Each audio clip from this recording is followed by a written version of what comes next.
I want to talk to you about the Electoral College and why it matters.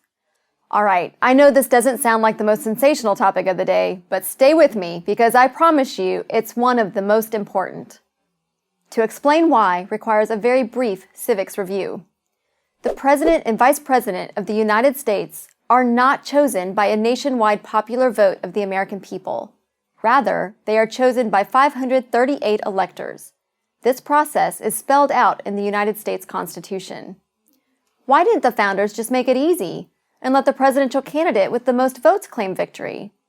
Why did they create, and why do we continue to need this electoral college? The answer is critical to understanding not only the Electoral College, but also America.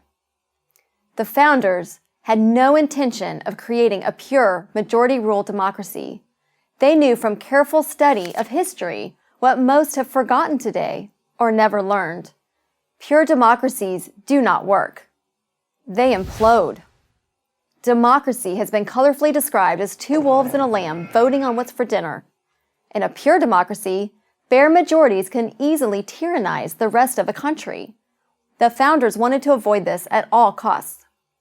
This is why we have three branches of government: executive, legislative, and judicial. It's why each state has 2 senators, no matter what its population, but also different numbers of representatives based entirely on population. It's why it takes a supermajority in Congress and 3/4 of the states to change the Constitution. And it's why we have the Electoral College. Here's how the Electoral College works. The presidential election happens in 2 phases. The first phase is purely democratic. We hold 51 popular elections every presidential election year, 1 in each state and 1 in D.C.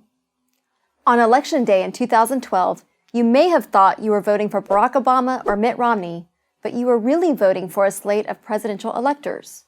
In Rhode Island, for example, if you voted for Barack Obama, you voted for the state's 4 Democratic electors.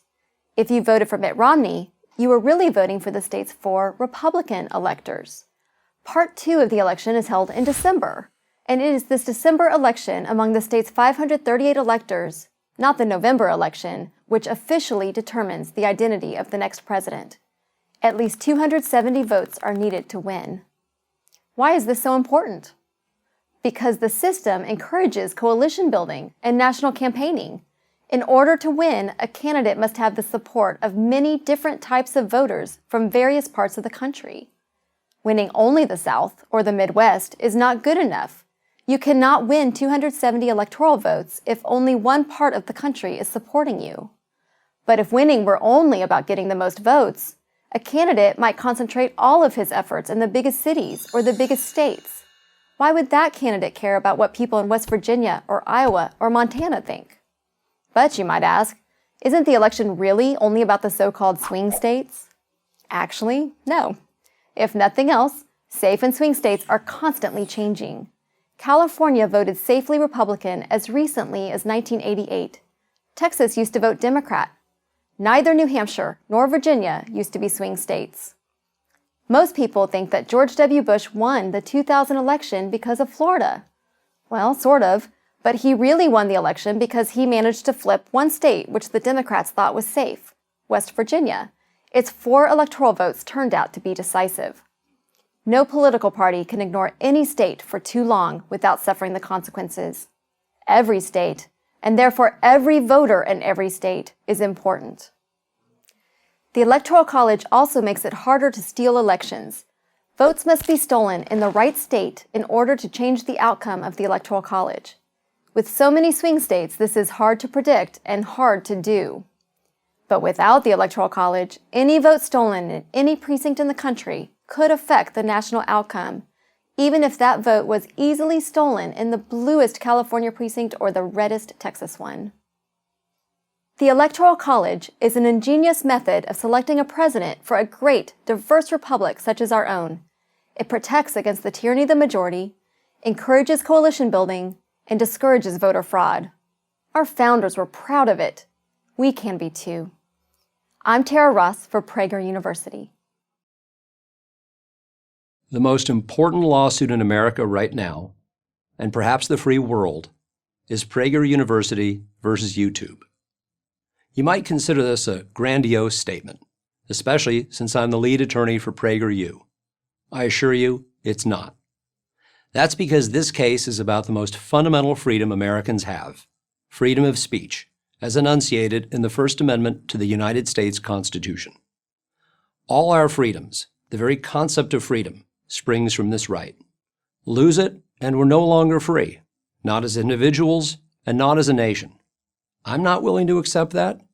PragerU doesn't accept that, and you shouldn't either. Okay, so how did we get into this situation? A little background.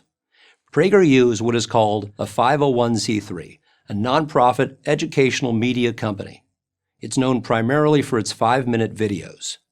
In 2016, viewers began to notice that certain PragerU videos were no longer available. YouTube had placed them on its restricted list, which prevents the videos from playing on computers using content filters to screen out violence and pornography. PragerU assumed this was simply a case of bad algorithms, but YouTube said no. Each restricted video had been reviewed by a walking, talking human. The list included such diverse titles as Are the Police Racist? By Heather McDonald, Israel's Legal Founding by Alan Dershowitz, and even a video on the 10 Commandments by Dennis Prager. YouTube deemed each one unsuitable for young people, treating these videos the same as they would, say, for ones containing pornography or excessive violence. Keep in mind, this is PragerU we're talking about, as Main Street as you can get. And that ultimately turns out to be the issue. PragerU's center-right content, many of their videos, by the way, have no political theme at all, offends YouTube's sensibilities. In other words, the videos aren't being restricted to protect young people from inappropriate content. They're being restricted to protect young people from ideas YouTube disagrees with. We didn't want to sue. We tried to reach an accommodation. But when YouTube wouldn't take the offending videos off the restricted list, there are now 100 on that list, we had no other option. YouTube was infringing on our right to free speech. We filed in federal court in late 2017 and thereafter in California state court. Wait a second, you might say. YouTube, which is owned by Google, is a private company. Can't they do anything they want? The answer is yes and no. Yes, if they are a publisher. No, if they are a public forum. So what's the difference? This gets right to the nub of the matter.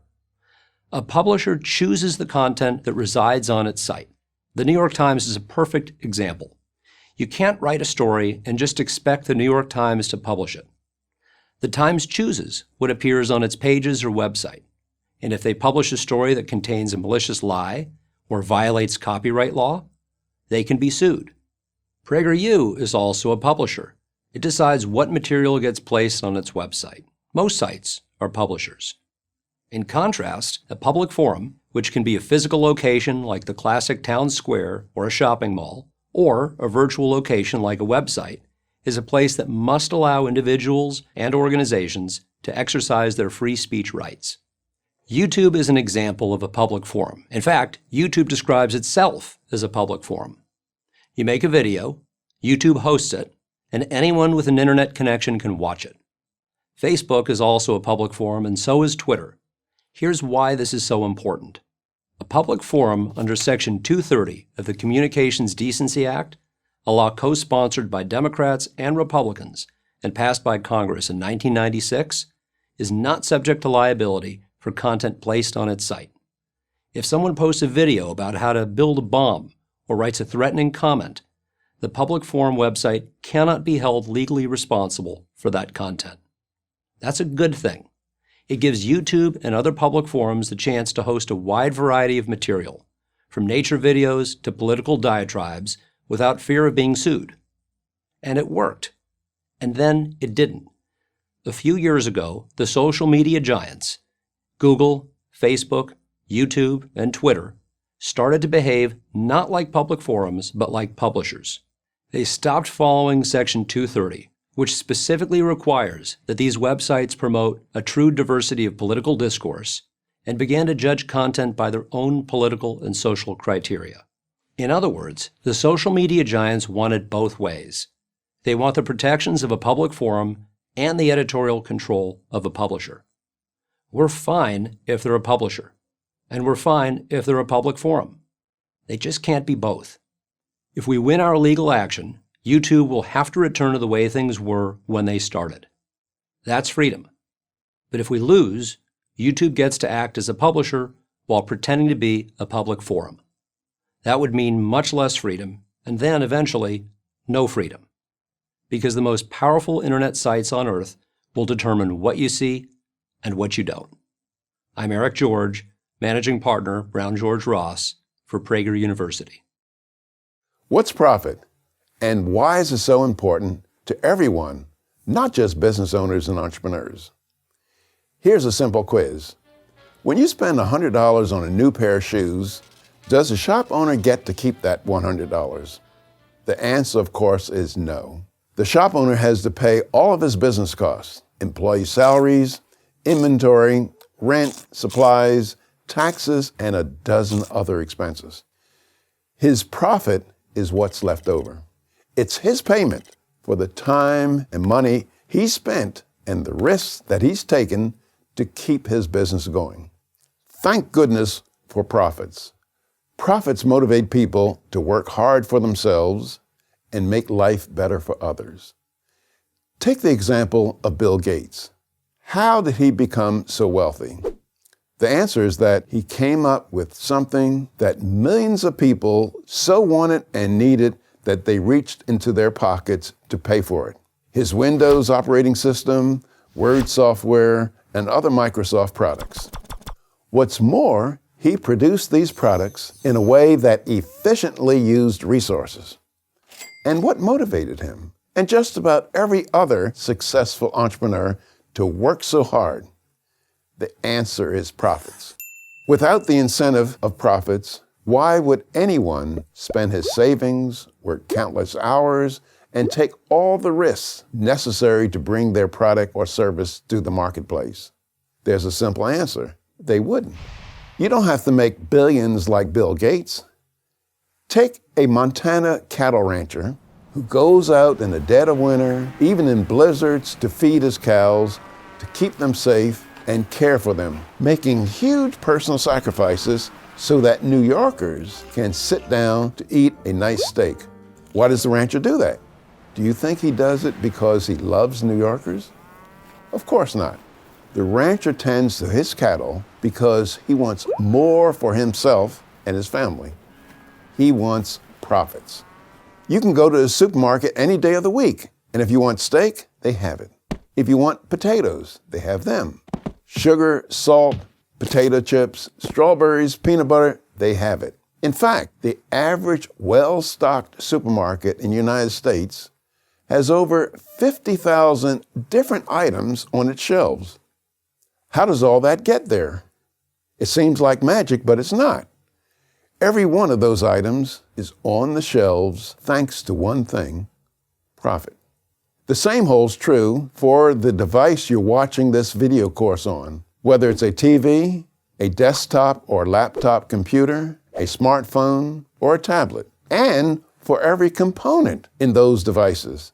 They all exist as millions of other products we treasure and depend upon exist because of the profit motive. No profit, and it all goes away. Here's another reason the profit motive is so important. Ask yourself this question: which establishments do you tend to be most dissatisfied with? The answer is likely to be government agencies. Why? Because they don't operate for profit. So no one is rewarded for good work, and almost no one is ever punished for inferior work. And which establishments are you most satisfied with? The answer is likely to be the ones that operate on a for-profit basis. If I'm unhappy with, say, a department store like Macy's or Bloomingdale's because it's not providing me with the goods or services that I want, I can, in essence, fire that store by taking my business elsewhere. But consider a government agency like Department of Motor Vehicles or public schools. If I'm frustrated with their performance, I can't fire them because I don't have many alternatives. Business owners must please their customers or risk failure and bankruptcy. Government agencies risk nothing and therefore have to please no one. Am I saying we don't need government? That everything should be on a for-profit basis? Of course not. But what I am saying is that we should want as little government as possible.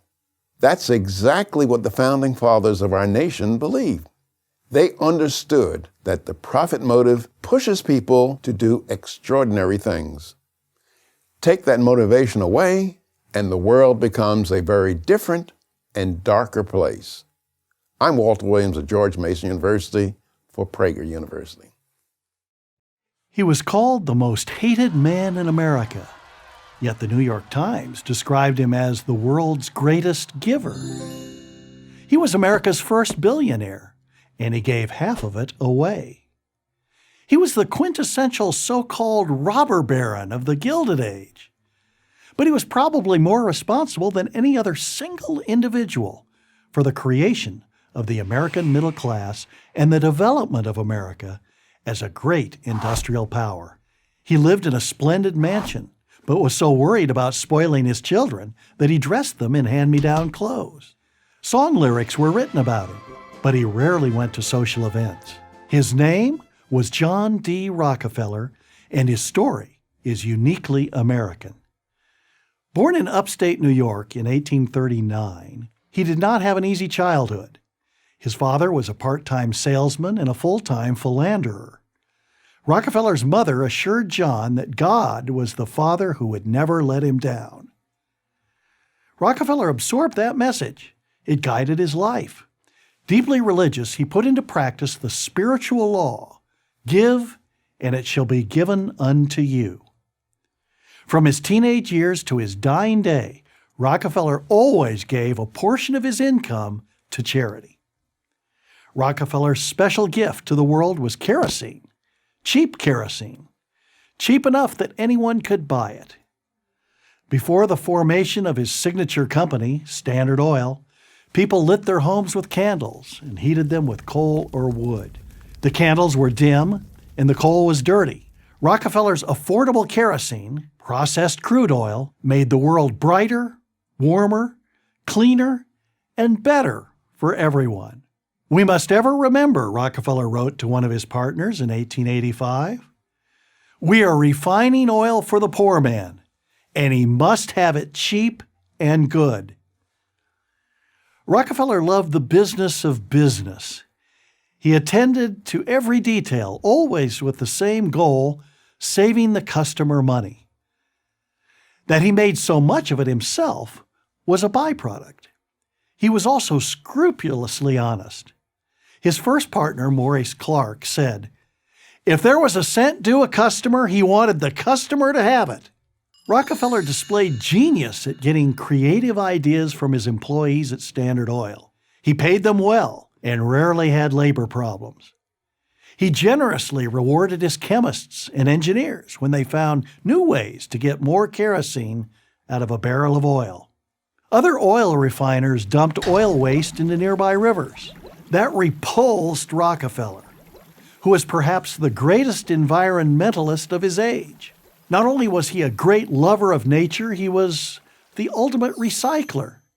He believed there was a God-given use for every particle in a barrel of oil, and he was determined to find it. After the kerosene had been removed, Rockefeller's staff found uses for the remaining components. The gasoline as fuel, some of the tars for paving, and other byproducts to manufacture paint, varnish, and even anesthetics. It's hard to imagine that the automobile industry would have even come into existence without the availability of Rockefeller's cheap oil. When Henry Ford was ready with his Model T, Rockefeller was ready to supply the gas. By the early decades of the new century, millions of Americans had jobs in oil-related industries, and these jobs helped build the American middle class. As Rockefeller said, we saw the vast possibilities of the oil industry, stood at the center of it, and brought our knowledge and imagination and business experience to bear in a dozen, in 20, in 30 directions. Rockefeller was an oddity, the first billionaire in U.S. history, but no one could outgive him. From the time of his first job, earning 50 cents a day, the 16-year-old Rockefeller gave to his local Baptist church, to missions in New York City, and to the poor, black or white. He believed in the biblical admonition that not money, but the love of money was the root of all evil. Rockefeller supported churches and missionaries all over the world, lavishly endowed colleges like the University of Chicago and Spelman College, a black woman's college named after his wife Laura. And he gave millions to medical research. Before he died in 1937, in his 98th year, he had given away about $550 million, which was more than any other American had ever possessed. So, if he did so much good during his life, why is he most commonly remembered today as the paradigm of a greedy capitalist? The answer to that question, I'm afraid, has much more to do with our educational system than with Rockefeller himself. Maybe it's time to take a fresh look at both.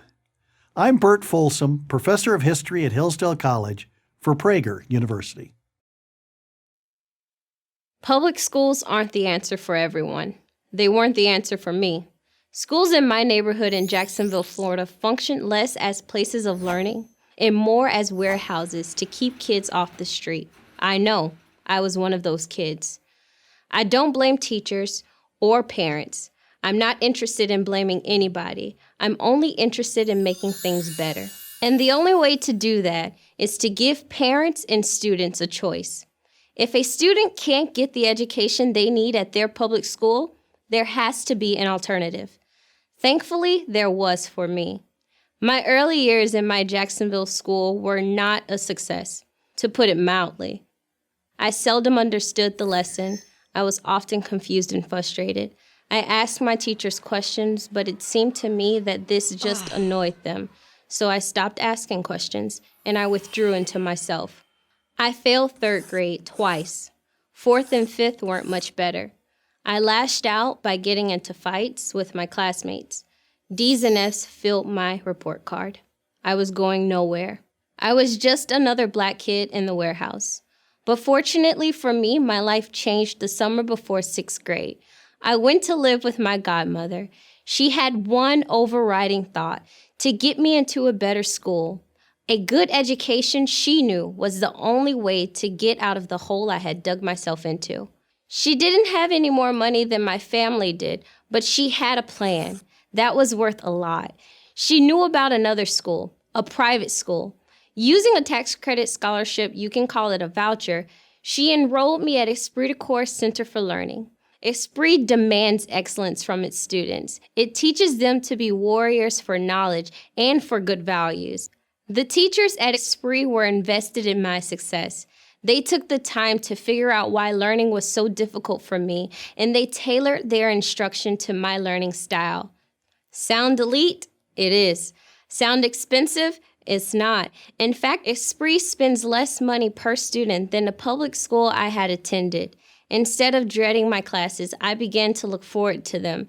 Instead of fistfights, I began doing community service work. I even earned the National Police Athletic League's Girl of the Year award in 2009. When it was time for me to apply to college, Esprit even helped me to research scholarships and apply for waivers so that I could take my college entrance test for free.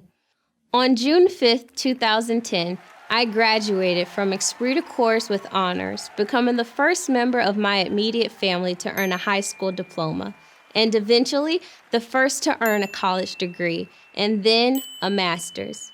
Without school choice, none of this would have been possible. Why is it so hard to grasp? Why are so many people so resistant to children and parents having a choice of schools? The system, especially for economically disadvantaged kids, is broken.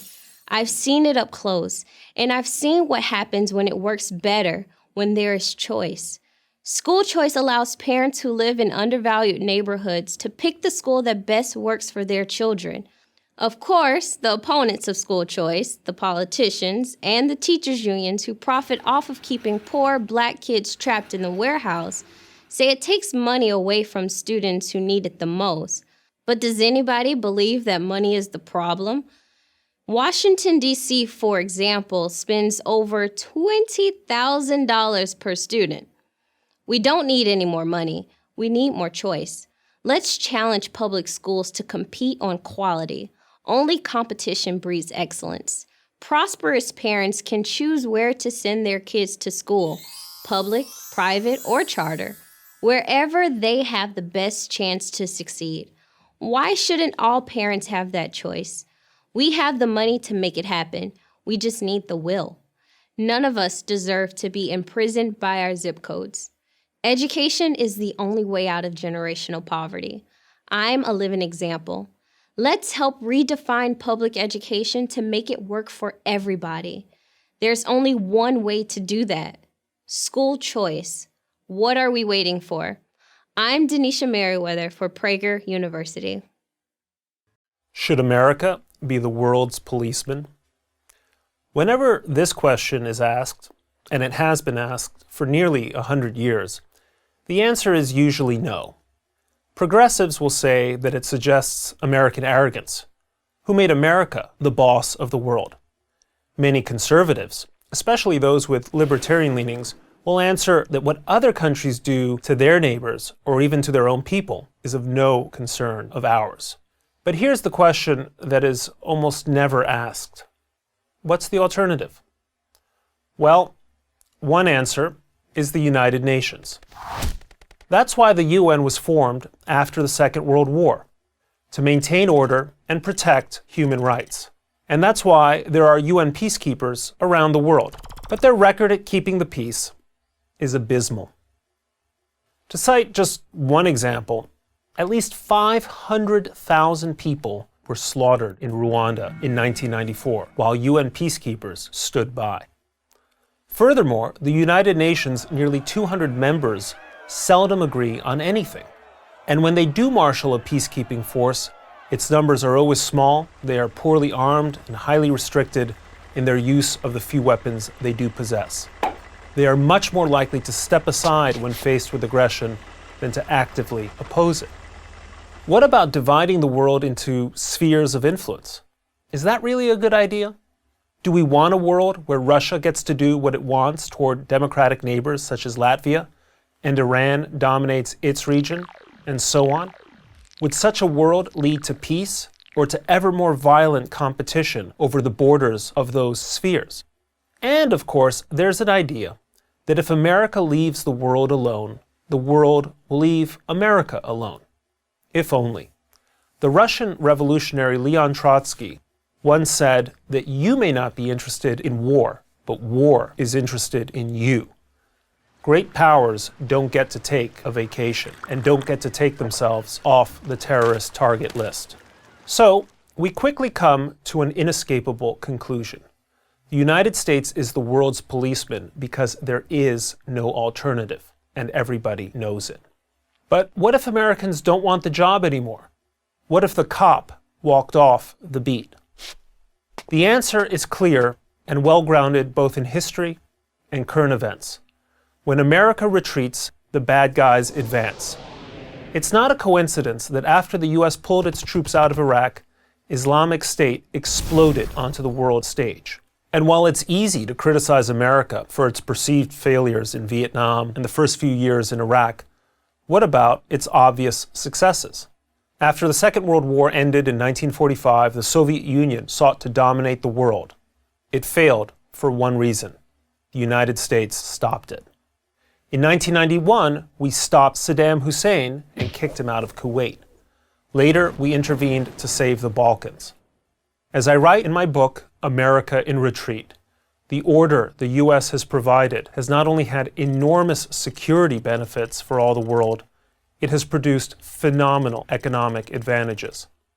Global GDP, just $11 trillion in 1980, doubled by the time the Cold War ended a decade later. By 2012, it reached $72 trillion. The debate over the value of an American supervised peace, Pax Americana, should have been settled long ago. But history only settles great debates for as long as people remember the history. Many college students today could barely identify the Soviet Union, let alone explain how its plans to impose communism on nation after nation were defeated. Americans have lived in a relatively orderly world for so long that many have become complacent about maintaining it. Perhaps that explains why, in recent years, the United States has adopted a foreign policy that neglects to do the things that have made that orderly world possible. Commitments to global security, military forces adequate to meet those commitments, a willingness to intervene in regional crises to protect allies and to confront or deter aggressive regimes. If the world's leading liberal democratic nation doesn't assume its role as world policeman, the world's rogues will try to fill the breach. Then the world would be very much like it was in the 1930s, when Western self-doubt, war weariness, economic turmoil, American self-involvement, and the rise of ambitious dictatorships combined to produce unprecedented death and mayhem. Not everyone grows up wanting to be a cop, but no one wants to live in a neighborhood or a world where there is no cop. Would you? I'm Brett Stevens. In the contemporary world, it's taken as a given that capitalism, with its free market and profit motive, is based on selfishness and produces selfishness, while socialism is based on selflessness and produces selflessness. Well, the opposite is true. Whatever its intentions, socialism produces far more selfish individuals and a far more selfish society than a free market economy does. And once this widespread selfishness catches on, it is almost impossible to undo it. Here's an illustration. In 2010, the United States President Barack Obama addressed a large audience of college students. At one point in his speech, he announced that young people will now be able to remain on their parents' health insurance plan until age 26. I don't ever recall hearing a louder, more thunderous, or more sustained applause than I did then. Had the president announced that a cure for cancer had been discovered, it is highly doubtful that the applause would have been as loud or as long. But what were they so happy about? To be told that you can now remain dependent on your parents until age 26 should strike a young person as demeaning, not liberating. Throughout American history, and for that matter, all of Western history, the great goal of young people was to become a mature adult, beginning with being independent of mom and dad. Socialism and the welfare state destroy this aspiration. In various European countries, and now increasingly in the US, it is becoming common for young people to live with their parents well into their 30s and not infrequently beyond. And why not? In the welfare state, taking care of yourself is no longer a virtue. Why? Because the government will take care of you. Therefore, socialism enables, and as a result produces, people whose preoccupations become more and more self-centered. How many benefits will I receive from the government? Will the government pay for my education? Will the government pay for my health care? What is the youngest age at which I can retire? How much paid vacation time can I get? How many days can I call in sick and still get paid?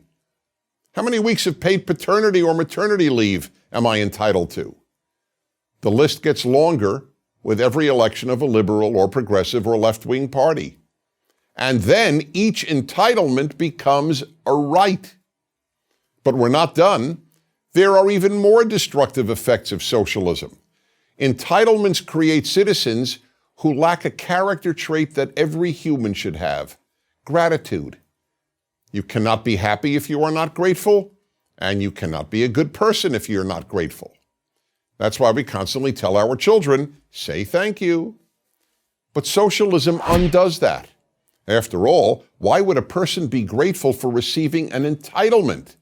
Who's going to be grateful for getting what they're entitled to? So instead of thank you, the citizen of the welfare state is taught to say, what more am I entitled to? Yet the left insists that it's capitalism and the free market, not socialism, that produces selfish people. But the truth is that capitalism and the free market produce much less selfish people. Teaching people to work hard and take care of themselves and others, and that they should earn what they receive, produces less selfish, not more selfish people. Capitalism teaches people to work more. Socialism teaches people to demand more. Which attitude do you think will make a better society? I'm Dennis Prager. The year was 1862. America was in the depths of the Civil War. Looking back, it's easy to believe that a Union victory was inevitable. The North had more money, more population, more industry, but no one thought that at the time. In the first year of the war, it looked as if the South would win. A series of high-profile victories in the East convinced many that Confederates were better fighters under better leaders. Where would President Lincoln find a battlefield general who could do for the Union what Robert E. Lee was doing for the Confederacy? Lead it to victory. The man he found, the man who saved the Union, was Ulysses S. Grant. He wasn't Lincoln's first choice, or second, or third. In fact, when the war started in 1861, Lincoln had no idea who Ulysses S. Grant was. Hardly surprising, since at the time Grant was selling hats to farmers' wives in a small town in Illinois. His rise to glory is one of the most amazing stories in American history. Born in Ohio on April 27, 1822, Grant had no ambition to be a soldier. His father pushed him into it, thinking he wasn't suited for much else. Grant's West Point career wasn't especially distinguished either, but during the Mexican-American War, 1846 to 1848, Grant proved himself to be an officer of unusual ability.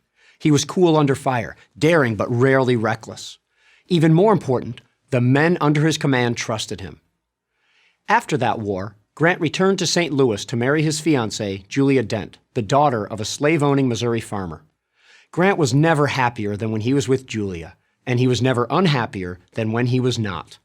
Unfortunately, in this period, Army life forced them to be separated, sometimes for many months. To assuage his loneliness, Grant started to drink. While in a distant posting in Northern California, 1,000 miles from Julia, his drinking got the better of him. He resigned his Army commission to avoid an embarrassing court-martial. It was downhill from there, one business venture failing after another. By 1860, thoroughly humiliated and with no money and no prospects, he was back working for his father in the small town of Galena, Illinois. Then, the Civil War happened. The Union was in desperate need of experienced soldiers. Grant volunteered. His leadership skills were immediately obvious. He quickly advanced through the ranks. In a little more than 6 months, he scored 2 major victories at Fort Henry and Fort Donelson along the Tennessee and Cumberland rivers. He followed these up with victory in the largest battle in American history up to that time, the Battle of Shiloh, making him a true Union hero in a cause that was starved for heroes. There was nothing flashy about Grant's generalship. All he did was win. Unlike the overly cautious generals that drove President Lincoln to distraction, Grant's battle plan was to always move forward, always put pressure on his foes. Any advantage the Union had in technology or manpower, he employed to the fullest. Like Napoleon, Grant was a superb reader of maps. He could identify the enemy's vulnerabilities and exploit them, as he did in his brilliant 1863 campaign for Vicksburg, a campaign that is still studied at war colleges. In March 1864, Lincoln made Grant commander of all the Union armies. It took more than a year of the war's hardest fighting before Lee surrendered and the war finally came to an end. By this point, the president and his general had developed a close bond. Shortly after Grant returned to Washington, Lincoln invited the Grants to join him and Mary Lincoln at Ford's Theater. Grant accepted. Julia, however, had developed an intense dislike for Mary Lincoln and insisted that her husband get out of the commitment. Embarrassed, Grant did. That night, in that theater, Lincoln was assassinated. As the commander of all Union armies, Grant was placed in a terrible bind, having to walk a tightrope between new President Andrew Johnson's pro-South agenda, which favored the old white aristocracy, and protecting, as Lincoln intended, the newly won rights of the freed slaves. Grant had saved America once as a general, Could he save it again as a politician? Running as the Republican candidate for president, Grant easily won election in 1868 and then again in 1872. During his tenure, he fought to secure the passage of the 15th Amendment, which guaranteed all American citizens the right to vote, regardless of race, color, or previous condition of servitude. He created the Department of Justice, broke up the Ku Klux Klan, and advocated for the rights of Indians. He presided over the completion of the Transcontinental Railroad and a rapidly expanding industrial economy. But Grant wasn't done. 1 week before his death, on July 23, 1885, he completed his autobiography. It became one of the best-selling books of the 19th century. Of Grant's amazing life, Frederick Douglass wrote a fitting epithet. In him, the Negro found a protector, the Indian a friend, a vanquished foe a brother, an imperiled nation a savior. I'm Gary Edelman, Director of History and Education at the Civil War Trust for Prager University.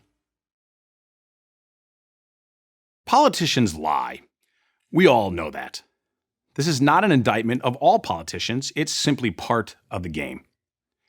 It's our job as informed citizens to figure out the truth. And that's where journalists and the media come in. They are supposed to help us ferret out fact from fiction. So when they get a fact wrong, that's bad. When they get a fact wrong, know it's wrong, and don't correct it, that's worse. That's not getting a fact wrong, that's a lie. And that's journalistic malfeasance. The best, or maybe worst, example of this followed a presidential press conference at Trump Tower on Tuesday, August 15th, 2017. You remember what happened that previous weekend. A group of white supremacists held a white pride rally in Charlottesville, Virginia. The ostensible reason was to protest the removal of a statue of Confederate General Robert E. Lee. An Antifa group showed up to counter-protest. The mayor and the police were totally unprepared to deal with the violence that ensued. Tragically, a young woman, Heather Heyer, was run over and killed by a neo-Nazi. The press conference itself was raucous. The media was antagonistic. The president was combative. Out of it all, one phrase eclipsed the thousands of words exchanged. The media reported that President Trump described neo-Nazis as very fine people. Only he didn't. In fact, he didn't even hint at it. Just the opposite. He condemned the neo-Nazis in no uncertain terms. So then, who were the fine people he mentioned? The answer? He was referring to another group of Charlottesville demonstrators who came out that weekend. Protesters who wanted the Robert E. Lee statue removed, and protesters who wanted to keep the statue and restore the park's original name. This is what President Trump said about those peaceful protesters. You also had some very fine people on both sides. You had people in that group that were there to protest the taking down of, to them, a very, very important statue, and the renaming of a park from Robert E. Lee to another name. A few moments later, in case there would be any misunderstanding, he makes his meaning even more explicit. I'm not talking about the neo-Nazis and the white nationalists. They should be condemned totally. Lest you have any doubts that good people were in Charlottesville to protest the removal of the Robert E. Lee statue, the New York Times confirmed it in a story they published the next day, August 16th.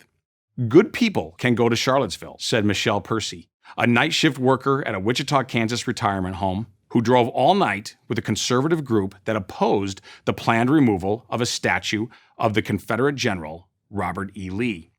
After listening to Mr. Trump on Tuesday, she said it was as if he had channeled her and her friends who had no interest in standing with Nazis or white supremacists. There's another simple test that we can employ to prove that the president was not referring to the neo-Nazis as fine people. It's so obvious, it's painful to mention. The president's daughter and son-in-law are Orthodox Jews. His grandchildren are Jewish. And if that's still not enough to convince you, how about this? Does anyone believe that Donald Trump thinks they're a good Antifa? The leftist thugs who were counter-protesting the neo-Nazi thugs? After all, if those two groups were the only ones involved, and there were fine people on both sides, that means the president believed that there were fine Antifa people. Even MSNBC should have found that hard to swallow. Again, the very fine people on both sides President Trump described at the press conference were the people who wanted to remove the Robert E. Lee statue and the people who wanted to keep it. Both of these groups were nonviolent protesters, fine people with very different ideological views. The scandal of Charlottesville is not what President Trump said about neo-Nazis. It's what the media said President Trump said about neo-Nazis. It's a scandal because news reporting is supposed to be about gathering facts, not promoting an agenda. In Charlottesville, they got it exactly backwards. We have been living with the consequences ever since. Plainly put, ABC, CBS, NBC, NPR, the New York Times, the Washington Post, and the others spread a malicious lie that has poisoned our national dialogue. They should apologize to the American people for what they have done. Don't hold your breath. Actually, I have a better idea. Let out a big sigh of relief, because now you know the truth.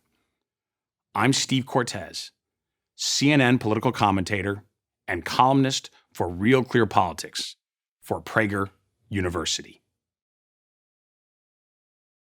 When you think about racial equality and civil rights, which political party comes to mind?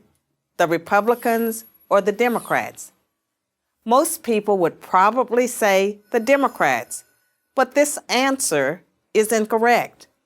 Since its founding in 1829, the Democratic Party has fought against every major civil rights initiative and has a long history of discrimination.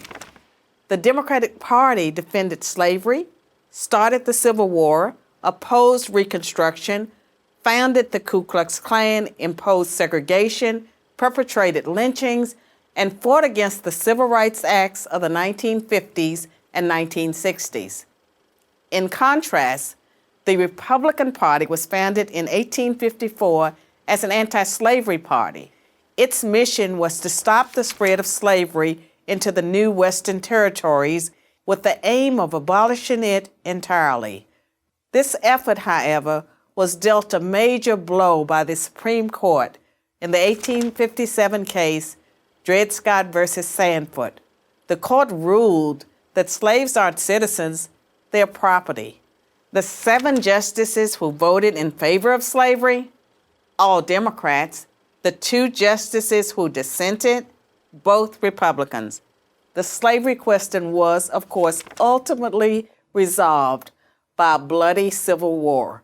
The commander-in-chief during that war was the first Republican president, Abraham Lincoln, the man who freed the slaves. 6 days after the Confederate Army surrendered, John Wilkes Booth, a Democrat, assassinated President Lincoln. Lincoln's vice president, a Democrat named Andrew Johnson, assumed the presidency. But Johnson adamantly opposed Lincoln's plan to integrate the newly freed slaves into the South's economic and social order. Johnson and the Democratic Party were unified in their opposition to the 13th Amendment, which abolished slavery, the 14th Amendment, which gave blacks citizenship, and the 15th Amendment, which gave blacks the vote. All 3 passed only because of universal Republican support. During the era of Reconstruction, federal troops stationed in the South helped secure rights for the newly freed slaves. Hundreds of black men were elected to Southern state legislatures as Republicans, and 22 black Republicans served in the U.S. Congress by 1900. The Democrats did not elect a black man to Congress until 1935. But after Reconstruction ended, when the federal troops went home, Democrats roared back into power in the South. They quickly reestablished white supremacy across the region with measures like black codes, laws that restricted the ability of blacks to own property and run businesses, and they imposed poll taxes and literacy tests used to subvert black citizens' right to vote. And how was all of this enforced? By terror, much of it instigated by the Ku Klux Klan, founded by a Democrat, Nathan Bedford Forrest. As historian Eric Foner, himself a Democrat, notes, in effect, the Klan was a military force serving the interests of the Democratic Party. President Woodrow Wilson, a Democrat, shared many views with the Klan. He resegregated many federal agencies and even screened the first movie ever played at the White House, the racist film The Birth of a Nation, originally entitled The Klansman. A few decades later, the only serious congressional opposition to the landmark Civil Rights Act of 1964 came from Democrats. 80% of Republicans in Congress supported the bill, less than 70% of Democrats did. Democratic senators filibustered the bill for 75 days until Republicans mustered the few extra votes needed to break the logjam. And when all of their efforts to enslave blacks, keep them enslaved, and then keep them from voting had failed, the Democrats came up with a new strategy. If black people are going to vote, they might as well vote for Democrats, as President Lyndon Johnson was purported to have said about the Civil Rights Act. I'll have them voting Democrat for 200 years. So now, the Democratic Party prospers on the votes of the very people it has spent much of its history oppressing. Democrats falsely claim that the Republican Party is the villain, when in reality, it's the failed policies of the Democratic Party that have kept blacks down. Massive government welfare has decimated the black family.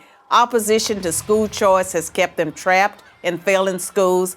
Politically correct policing has left black neighborhoods defenseless against violent crime. So when you think about racial equality and civil rights, which political party should come to mind? I'm Carol Swain, professor of political science and law at Vanderbilt University for Prager University. Racist, sexist, Republican, these words are virtually interchangeable, at least according to most professors, journalists, and celebrities. So are they right? Let's take a look at history. The Republican Party was created in 1854. The first Republican Party platform, adopted at the party's first national convention in 1856, promised to defeat, quote, those twin relics of barbarism, polygamy, and slavery. Those twin relics were spreading into the Western territories. Republicans feared that as those territories became states, polygamy and slavery might become permanent parts of American life. Polygamy, the marriage of one man to multiple women, devalued women and made them a kind of property. Slavery, of course, did the same to blacks, literally. The Democrats were so opposed to the Republicans and their anti-slavery stance that in 1860, just 6 weeks after the election of the first Republican president, Abraham Lincoln, South Carolina, a state dominated by Democrats, voted to secede from the Union. The Civil War that followed was the bloodiest war in U.S. history. It led to the passage by Republicans of the 13th Amendment, which freed the slaves, the 14th Amendment, which gave them citizenship, and the 15th Amendment, which gave them the vote. In 1870, the first black senator and the first black congressman were sworn in, both Republicans. In fact, every black representative in the House until 1935 was a Republican, and every black senator until 1979 was too. For that matter, the first female member of Congress was a Republican. The first Hispanic governor and senator were Republicans. The first Asian senator, you get the idea. Republicans also kept their pledge to defend women's rights. In 1862, the Morrill Anti-Bigamy Act was passed by the Republican-controlled Congress to put an end to polygamy. In 1920, after 52 years of Democratic Party opposition, the 19th Amendment was ratified thanks to the Republican Congress, which pressured Democratic President Woodrow Wilson to drop his opposition to women's rights. In the final tally, Only 59% of House Democrats and 41% of Senate Democrats supported women's suffrage. That's compared to 91% of House Republicans and 82% of Senate Republicans. There certainly was a war on women, and it was led by the Democratic Party. But while Republicans had won a major battle for women's rights, the fight for black civil rights had a long way to go. In the 1920s, Republican President Calvin Coolidge declared that the rights of blacks are just as sacred as those of any other citizen. By contrast, when famed sprinter Jesse Owens, a staunch Republican, won 4 gold medals at the 1936 Berlin Olympics, he was snubbed by Democratic President Franklin Roosevelt. Roosevelt only invited white Olympians to the White House. 2 decades later, it was a Republican president, Dwight Eisenhower, who sent the 101st Airborne Division to escort black students into Little Rock Central High when Arkansas Governor ORVAL FAUBUS, a Democrat, refused to honor a court order to integrate the state's public schools. The Civil Rights Act of 1960, which outlawed poll taxes and other racist measures meant to keep blacks from voting, was filibustered by 18 Democrats for 125 hours. Not one Republican senator opposed the bill. Its follow-up bill, the Civil Rights Act of 1964, is one of the landmark pieces of legislation in American history. That, too, survived a filibuster by Democrats thanks to overwhelming Republican support. But you might be thinking, all that's in the past. What have Republicans done for women and blacks lately? The answer you'd hear from professors, journalists, and celebrities is not much. And this time they'd be right. They'd be right because the Republican Party treats blacks and women as it treats everyone, as equals. The Democratic Party never has, and it still doesn't. Today's Democrats treat blacks and women as victims who aren't capable of succeeding on their own. The truth is, this is just a new kind of contempt. So there is a party with a long history of racism and sexism, but it ain't the Republicans. I'm Carol Swain for Prager University. If what I am about to tell you is true, almost everything we most treasure, freedom, beauty, reason, the family, economic well-being, and even goodness, is in jeopardy. Who or what poses this threat? The answer is the most powerful ideology of the last 100 years, leftism. Not liberalism, leftism, or if you prefer, progressivism. Leftism destroys everything it touches. Here are just a few examples. 1. The universities. Perhaps the most obvious example, one that many liberals acknowledge, is the left's near destruction of most universities as places of learning.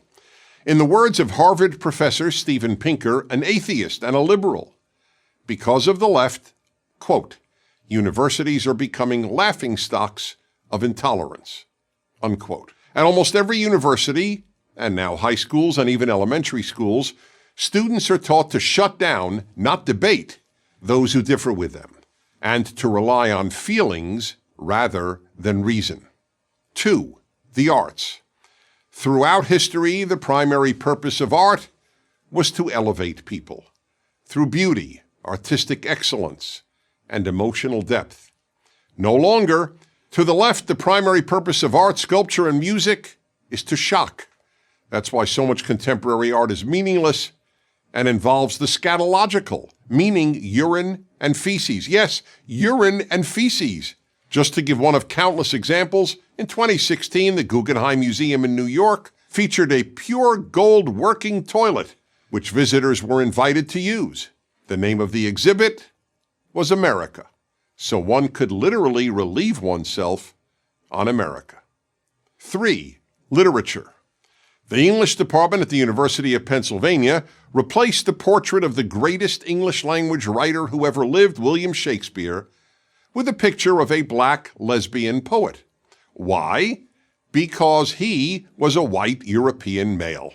Leftist professors have replaced the pursuit of excellence with the pursuit of diversity.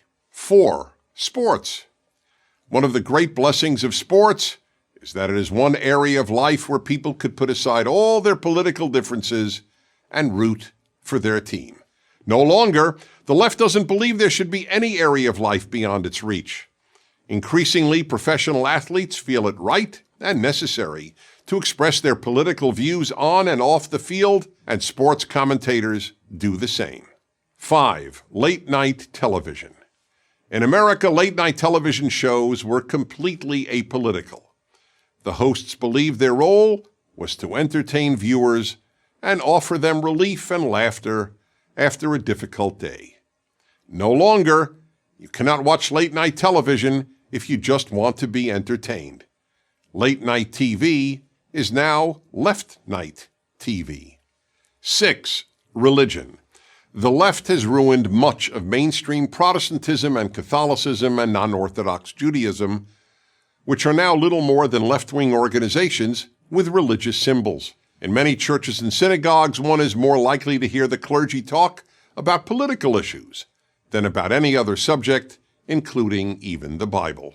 7. Free speech. If there was anything virtually every American considered a bedrock value, it was freedom of speech. Yet the left is destroying even this unique American achievement. Almost half of America's young people say they believe in free speech, but not for hate speech.